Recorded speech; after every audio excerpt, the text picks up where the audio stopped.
27^2/3 into 9^-1 by 3^-1 into 81^1/4 এর মান আমাকে নির্ণয় করতে হবে। এখন 27^2/3 লিখতে পারি 3³ মানে 27 2/3 ইন্টু 9 লিখতে পারি 3² (1/2) বাই 3^-1 81 লিখতে পারি 3^4 (1/4) আছে।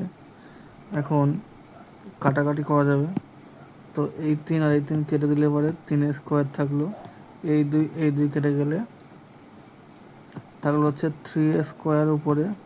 আচ্ছা, এখানে এই 4 আর এই 4 কেটে যাবে, তাহলে 3² ইন্টু 3^-1 বাই 3^-1 ইন্টু 3^1। আচ্ছা, এবার এই 3^-1 আর 3^-1 কেটে গেল, তাহলে থাকলো 3² বাই 3^1। আলটিমেটলি ক্যালকুলেট করলে 3।